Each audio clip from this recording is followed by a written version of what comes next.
जिसके पास जितना ज़्यादा डेटा है वो उतना ज़्यादा पावरफुल है। अगर दो कंट्रीज में वॉर भी होता है तो मोस्ट प्रोबेबल चांस उस कंट्री के जीतने के होते हैं जिसके पास ज़्यादा डेटा अवेलेबल है अबाउट द एनिमी, राइट। तो अगर फेसबुक के पास ये डेटा पहले से होगा कि लोग रात को 2 से 4 के बीच फेसबुक पे सबसे कम अवेलेबल होते हैं, तो फेसबुक उस बड़ी बड़ी जो एमएनसीज हैं उन्हें ऑब्वियसली इनकी काफ़ी ज़्यादा नीड है, इनके पैकेजेस काफ़ी हाई इन डिमांड होते हैं, बट ये बहुत ज़्यादा वेरी भी इस इन्फॉर्मेशन से कि कितने घर हैं, कितने लोग हैं और उनकी कितने दुकानें हैं।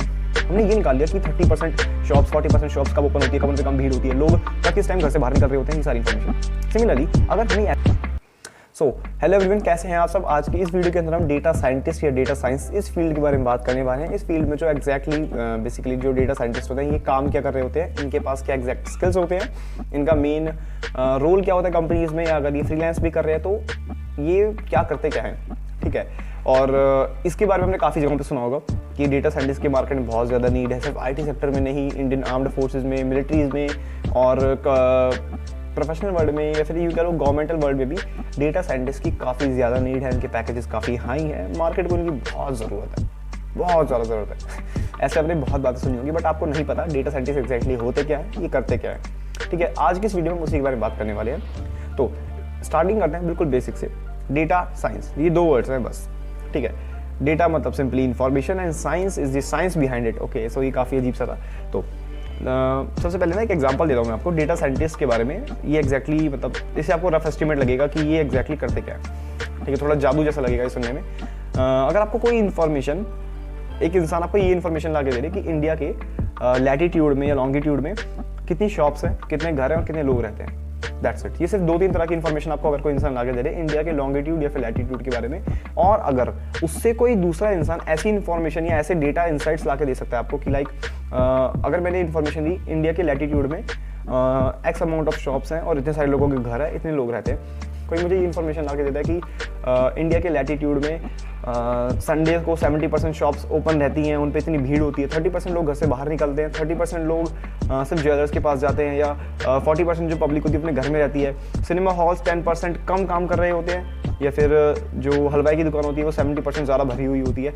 इस तरह की अगर आपको कोई डेटा इंसाइट्स ला के देता है कितने ज़्यादा रॉ इन्फॉर्मेशन से, तो उस इंसान को, उस रोल को, उस काम को हम कहते हैं डेटा साइंटिस्ट या डेटा साइंस, ठीक है। जो बहुत बड़ी बड़ी कंपनीज होती हैं, एमएनसीज होती हैं, उनके डेटा साइंटिस्ट, डेटा साइंस उनकी किस तरह से काम आती है वो समझते हैं। एग्जाम्पल लेते हैं यूट्यूब पर, जिस पर आप वीडियो देख रहे हो, व्हाट्सएप हो गया, फ्लिपकार्ट हो गया, अमेजॉन हो गया, माइक्रोसॉफ्ट हो गया, गूगल हो गया, ये सब जो कंपनीज हैं ये डेटा साइंस का यूज़ कैसे करती हैं।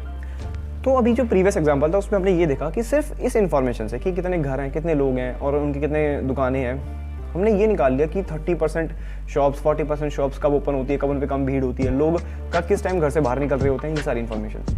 सिमिलरली अगर हमें ऐसी इन्फॉर्मेशन होगी पहले से, तो जो एमएनसीज हैं लाइक यूट्यूब, व्हाट्सएप, ये सब उस हिसाब से अपने आप को और ज़्यादा ग्रो कर सकते हैं। कैसे?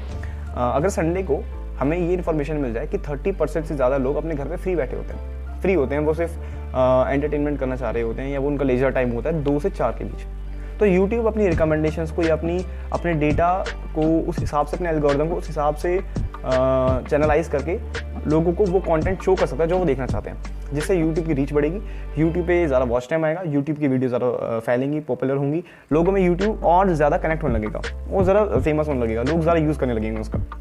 तो इस तरह का डेटा इन बड़ी बड़ी एमएनसीज के लिए काफ़ी ज़्यादा यूज़फुल होता है, ठीक है। अभी फेसबुक का जो बैकएंड है वो रीराइट किया जा रहा है जावास्क्रिप्ट लैंग्वेज में, ठीक है। तो अगर फेसबुक को कोई अपने पूरी की पूरी मेटा यूनिवर्स में कोई बड़ा अपडेट लेकर के आना है, तो उनको ये लिखना पड़ेगा कि किस टाइम पर लोग सबसे ज़्यादा कम एक्टिवेट हो रखे होते हैं फेसबुक पे, ताकि वो अपनी पूरी एप्लीकेशन को रीस्टार्ट उस टाइम पे कर सकें। तो अगर फेसबुक के पास ये डेटा पहले से होगा कि लोग रात को 2 से 4 के बीच फेसबुक पे सबसे कम अवेलेबल होते हैं, तो फेसबुक उसी टाइम पे अपनी एप्लीकेशन में कोई भी छेड़छाड़ करेगा, या कोई भी रीस्टार्ट, कोई भी रीबूट, कोई भी अपडेट उसी टाइम पे करेगा, ताकि कम से कम लोग डिस्टर्ब हो, कम से कम लोगों तक वो डिस्टर्बेंस पहुँचे, ठीक है। तो इस तरह का डेटा काफ़ी ज़्यादा यूज़फुल होता है बड़ी बड़ी एमएनसीज कंपनीज़ के लिए, राइट। तो ये तो समझ में आ गया कि ये है डेटा साइंस की फील्ड, ठीक है, जो कि एक बिल्कुल ही रॉ डेटा को कन्वर्ट करते हैं बहुत ही ज़्यादा इंफॉर्मेशनल, बहुत ही ज़्यादा हाईली डिमांडेड डेटा इनसाइट्स में, ठीक है। बट अब डेटा साइंस एग्जैक्टली जो डेटा साइंटिस्ट होने एग्जैक्टली काम करते क्या है कंपनी में, उसके बारे में बात करते हैं, ठीक है। तो इनके पास जो मेजर स्किल्स होते हैं वो 2 होते हैं। अगर मैं बिल्कुल सिंपल टर्म्स में आपको बताऊँ तो first one is mathematics, second one is DSA, data structure and algorithm. क्योंकि अब मैथ्स का किस तरह से यूज होता है पहले हम वो बात करते हैं। देखो कोई भी जो डेटा साइंटिस्ट होता है 0 to अ डेटा साइंटिस्ट बनने में इनिशियली आपको 1 महीने तक या आपको 15 दिन 20 दिन आपको खूब सारी मैथ्स पढ़नी पड़ती है। मैथ्स में टॉपिक्स लाइक फैक्टोरियल, ठीक है, अरिथमेटिक्स, अलजेब्रा, ऐसे टॉपिक्स आपको काफ़ी ज़्यादा पढ़ने पड़ेंगे। स्टैटिस्टिक्स हो गया या जो भी आपने 10th 11th में जो टॉपिक्स पढ़े हैं उन्हें आपको एक हाई एडवांस मैथमेटिक्स में आपको पढ़ना पड़ता है। ऐसा क्यों? क्योंकि data scientist is all about numbers, ठीक है। ये सारा सिर्फ जो इन्फॉर्मेशन होती है नंबर्स में अवेलेबल होती है, जिसे हम डेटा इनसाइट्स में कन्वर्ट करते हैं। प्लस इसके बाद हम डेटा स्ट्रक्चर एंड एल्गोरिथम पढ़ते हैं, जिसकी मदद से हम जो डेटा हमारे पास रॉ डेटा था हम उसको कन्वर्ट करते हैं डेटा स्ट्रक्चर में, अपने एल्गोरिथम्स यूज़ करते हैं ताकि वो रॉ इन्फॉर्मेशन किसी यूजफुल इन्फॉर्मेशन में कन्वर्ट हो सके, ठीक है। इन दोनों को अलाइन करके बनता है डेटा साइंटिस्ट। इसके अलावा भी इनके पास काफ़ी सारे मल्टीपल डिफरेंट स्किल्स होते हैं जिनका ये यूज़ करते हैं, बट मैंने आपको ये बहुत ही रॉ स्किल्स बताई ताकि आपको रफ एस्टिमेट लग जाए कि एग्जैक्टली ये फील्ड क्या है। एक डेटा साइंटिस्ट को ना डेटा साइंटिस्ट बनने में 5 से 6 साल का टाइम लगता है। अब वो 5 से 6 साल की चीज़ मैं आपको 5 मिनट की वीडियो में नहीं एक्सप्लेन कर सकता। ओके, सो ये वो बेसिक चीज़ें जो कि एक डेटा साइंटिस्ट कर रहा होता है। अब इनकी डिमांड मार्केट में किस तरह से है, तो बड़ी बड़ी जो MNCs हैं उन्हें ऑब्वियसली इनकी काफ़ी ज़्यादा नीड है, इनके पैकेजेस काफ़ी हाई इन डिमांड होते हैं, बट ये बहुत ज़्यादा वेरी भी, right. Okay, so now let's take an example of the outer world. For example, there are many multiple more applications which are about to come up in future. There's a brand which has recently come up, the name is nothing जो phone है ये brand आया था, ठीक है। Apple हो गया, Android हो गया, अभी एक और ऑपरेटिंग सिस्टम है भारत OS जो कि इंडिया का खुद का ऑपरेटिंग सिस्टम है। तो इन सभी को चीज़ों को ऑपरेट करने में, इन्हें बनाने में, इन्हें खड़ा करने में बहुत सारा डेटा रिक्वायर्ड होता है। और डेटा किस तरह से रिक्वायर्ड है अब हम एक बार वो फिर से समझते हैं। फॉर एग्जाम्पल अगर हम बात करते हैं नथिंग की, नथिंग जो कि एक एंड्रॉयड डिवाइस बनाने वाली कंपनी है जैसे कि बाकी कंपनीज हैं सैमसंग वगैरह, तो अब इसको पता है कि मार्केट का गैप कितना है। फॉर एग्जाम्पल अगर मैं इन्हें इन्फॉर्मेशन ला के देता हूँ कि out of 100 peoples in the world about 40% peoples use mobile phones and out of those 40% peoples 10% use OS iOS and 30% of the peoples are using still android. तो उन्हें आइडिया लग जाएगा कि 30% का मार्केट गैप है। उसके अंदर कितने लोग हैं जो अभी भी किसी एक नई तरह के ऑपरेटिंग सिस्टम को एक्सपीरियंस करना चाहते हैं, एक नई कंपनी को, एक नए फ़ोन को एक्सपीरियंस करना चाहते हैं। उसके बेस पे ये लोग अपना डेटा उसके बेस पे ये लोग अपनी इन्फॉर्मेशन को और ज़्यादा कैलकुलेट करके और ज़्यादा प्रिसाइज होकर के ये आइडिया लगा पाते हैं कि इन्हें अपने प्रोडक्ट्स में लोगों को एग्जैक्टली देना क्या है। अगर हम अमेजोन की बात करते हैं, फ्लिपकार्ट की बात करते हैं, अगर आपने कभी नोटिस किया होगा कि लाइक दिवाली का टाइम आता है तो अमेजोन पे ऑटोमेटिकली आपको ज़्यादा सारा फेस्टिवल टाइप के जो कपड़े होते हैं, क्लॉथ्स होते हैं, शूज़ होते हैं, आइटम्स होते हैं, होम एसेसरीज होती है, वो आपको रिकमेंड होने लगती हैं। क्यों होने लगती हैं? क्योंकि उन्हें पता चलता है कि इंडिया में इस टाइम पीरियड के बीच में ये दिवाली जैसे फेस्टिवल्स है, इंडिया की पॉपुलेशन इतनी है जिसमें इतने से इतने लोग एंड्रॉइड डिवाइसेस को यूज़ करते हैं और उससे इतने लोग गूगल और अमेजोन पे जाकर के प्रोडक्ट्स के बारे में सर्च करते हैं। उसके हिसाब से वो आपकी एक ऑनलाइन प्रोफाइल बनाते हैं जो कि सिर्फ उन तक ही लिमिटेड होती है, आपको शो नहीं होती, जिसमें आपके बारे में सारा डेटा होता है। और ये सारा काम एक डेटा साइंटिस्ट कर रहा होता है, ठीक है। अगर आप गूगल पे सर्च करते हो कि आपको शूज़ खरीदने हैं, आप अमेजोन पे करते हो, फ्लिपकार्ट पे करते हो, तो आपको ऑटोमेटिकली उसकी एड्स आना स्टार्ट हो जाती है, ठीक है। ये एड्स, इन सभी के पीछे जितना भी लॉजिक है, जितना भी काम हो रहा है बैकएंड में, वो सब एक डेटा साइंटिस्ट करता है।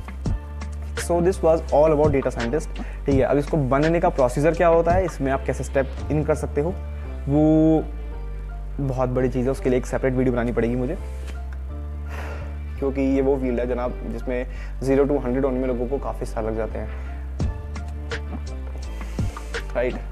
ये this field is not just a cup of T, it is a very complicated field. To be a data scientist, you have to be very strong in mathematics, data structure and algorithm. Coding is not that much required in data science because here the logic is that main thing which is extremely essential thing. Like if you are going into data scientist field, mathematics और data structure algorithm, ये दो चीज़ तो required है। Plus आपका logic काफ़ी ज़्यादा sharp होना चाहिए। आप डेटा साइंस में जाके आप ज़रूरी नहीं है कि आप रोज़ कोड करोगे, हो सकता है आप हफ्तों कोई कोड ना करो, हो सकता है आप अगले 2 दिन काफ़ी ज़्यादा कोड कर रहे हो, ठीक है। तो डेटा साइंस की फील्ड में कोडिंग का उतना रोल नहीं है जितना हमें मैथमेटिक्स का, डेटा स्ट्रक्चर का और लॉजिक का है। हो सकता है आप काफ़ी सारे लोगों के बीच में बैठ के किसी एक स्पेसिफिक प्रोजेक्ट पे काम कर रहे हो, कोडिंग के वहाँ पे कोई ज़रूरत नहीं है, कोडिंग के लिए आपने कोई और बंदा अपने कैरी आउट किया हुआ है, ये सब चीज़ें भी हो सकती हैं। Data science is not about only coding, इसमें काफ़ी सारी दूसरी चीज़ें भी चाहिए होती हैं। Okay, so this was today's whole video about data science and data scientism. And अगर आपको इसके बारे में और इन डेप्थ वीडियो चाहिए हो और ज़्यादा इन्फॉर्मेशन चाहिए, आप मेरे को कमेंट सेक्शन में बता सकते हो। So that was this today's video. I hope you liked it and these are those videos which will not waste out your time. All the best.